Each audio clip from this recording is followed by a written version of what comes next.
دو نوجوان حضرت سیدنا عمر رضی اللہ تعالی عنہ کی محفل میں داخل ہوتے ہی محفل میں بیٹھے، پھر ایک شخص کے سامنے جا کر کھڑے ہو گئے اور اس کی طرف انگلی کر کے کہنے لگے، اے عمر، یہ ہے وہ شخص۔ حضرت عمر نے ان سے پوچھا، کیا ہے؟ اس شخص نے وہ کہنے لگی، امیر المؤمنین، اس نے ہمارے باپ کو قتل کیا۔ کیا کہہ رہے ہو؟ اس نے تمہارے باپ کو قتل کیا ہے؟ حضرت عمر نے پوچھا۔ حضرت عمر نے اس شخص سے مخاطب ہو کر پوچھا، کیا تو نے ان کے باپ کو قتل کیا ہے؟ اس شخص نے کہا، ہاں امیر المؤمنین، مجھ سے ان کا باپ قتل ہو گیا ہے۔ حضرت عمر نے پوچھا، کس طرح قتل کیا ہے؟ اس نے کہا، ان کا باپ اپنے اونٹ سمیت میرے کھیت میں داخل ہو گیا تھا، میں نے منع کیا، وہ باز نہیں آیا تو میں نے اسے ایک پتھر دے مارا جو سیدھا اس کے سر میں لگا اور وہ موقع پر ہی مر گیا۔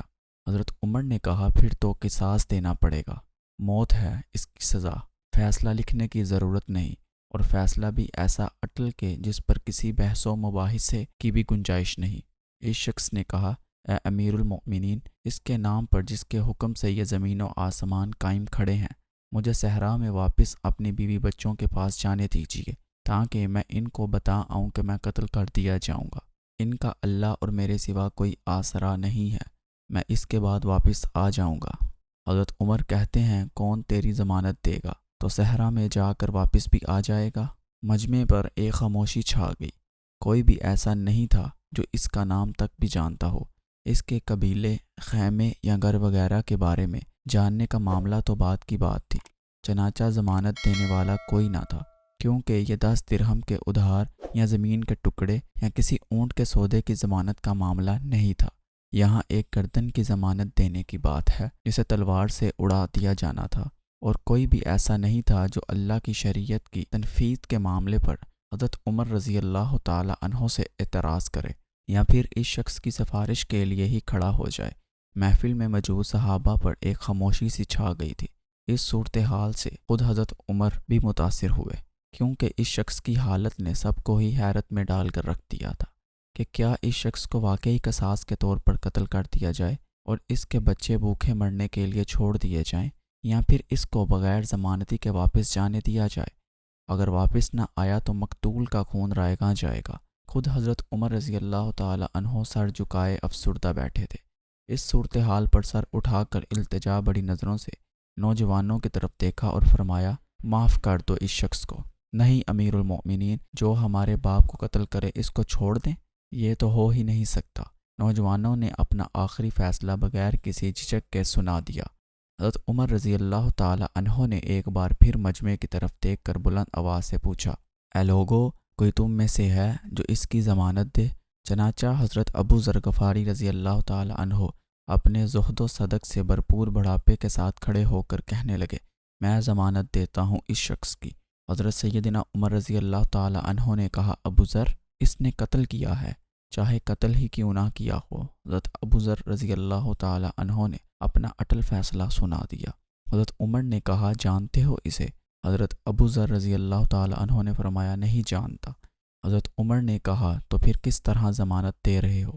حضرت ابو ذر رضی اللہ تعالی عنہ نے فرمایا، میں نے اس کے چہرے پر مومنوں کی صفات دیکھی ہیں اور مجھے ایسا لگتا ہے یہ جھوٹ نہیں بول رہا، انشاءاللہ یہ لوٹ کر واپس آ جائے گا۔ حضرت نے پھر فرمایا، ابو ذر دیکھ لو، اگر یہ 3 دن میں لوٹ کر نہ آیا تو مجھے تیری جدائی کا صدمہ دیکھنا پڑے گا۔ امیر المؤمنین، پھر اللہ مالک ہے۔ ابو ذر رضی اللہ تعالی عنہ نے اپنے فیصلے پر ڈٹے ہوئے جواب دیا۔ چنانچہ وہ شخص حضرت عمر رضی اللہ تعالی عنہ سے 3 دن کی مہلت پا کر رخصت ہو گیا، کچھ ضروری تیاریوں کے لیے بیوی بچوں کو الوداع کہنے اور اپنے بعد ان کے لیے کوئی راہ دیکھنے کے لیے۔ چنانچہ 3 راتوں کے بعد عصر کے وقت شہر میں الصلاۃ جامعہ کی منادی بڑھ گئی۔ نوجوان اپنے باپ کا قصاص لینے کے لیے بے چین اور لوگوں کا مجمع اللہ کی شریعت کی تنفیذ دیکھنے کے لیے جمع ہو گیا۔ حضرت ابو ذر رضی اللہ تعالی عنہ بھی تشریف لائے اور آ کر حضرت عمر رضی اللہ تعالی عنہ کے سامنے بیٹھ گئے۔ حضرت عمر رضی اللہ تعالی عنہ نے سوال کیا، کدھر ہے وہ آدمی؟ مجھے کوئی پتہ نہیں ہے یا امیر المؤمنین۔ حضرت ابو ذر رضی اللہ تعالی عنہ نے مختصر جواب دیا اور آسمان کی طرف دیکھا، جدھر سورج ڈوبنے کی جلدی میں معمول سے زیادہ تیزی کے ساتھ جاتا دکھائی دے رہا تھا۔ محفل میں ہو کا عالم تھا، اللہ کے سوا کوئی نہیں جانتا تھا کہ آج کیا ہونے جا رہا ہے۔ قاتل نہیں آتا تو دامن کی گردن جاتی نظر آ رہی تھی۔ مغرب سے چند لمحے پہلے وہ شخص آ گیا۔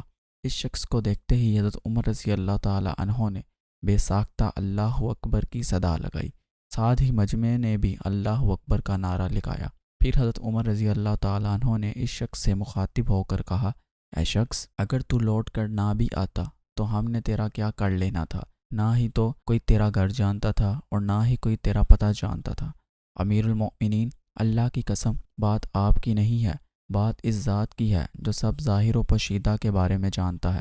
دیکھ لیجئے، میں آ گیا ہوں اپنے بچوں کو پرندوں کے چوزوں کی طرح صحرا میں تنہا چھوڑ کر، جدھر نہ درخت کا سایہ ہے اور نہ ہی پانی کا نام و نشان۔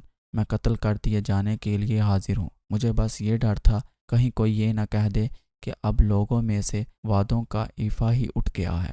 حضرت عمر رضی اللہ تعالی عنہ نے حضرت ابو ذر رضی اللہ تعالی عنہ کی طرف رخ کر کے پوچھا، ابو ذر، تو نے کس بنا پر اس کی ضمانت دی تھی؟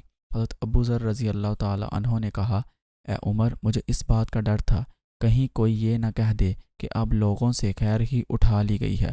حضرت سید عمر رضی اللہ تعالی عنہ نے ایک لمحے کے لیے توقف کیا اور پھر ان دو نوجوانوں سے پوچھا، کیا کہتے ہو اب؟ نوجوانوں نے روتے ہوئے جواب دیا، اے امیر المؤمنین، ہم اس کی صداقت کی وجہ سے اسے معاف کرتے ہیں۔ ہمیں اس بات کا ڈر ہے کہ کہیں کوئی یہ نہ کہہ دے کہ اب لوگوں میں سے عفو و درگزر ہی اٹھا لیا گیا ہے۔ حضرت سیدنا عمر رضی اللہ تعالی عنہ اللہ اکبر پکار اٹھے اور آنسو ان کی داڑھی کو تر کرتے نیچے گر رہے تھے۔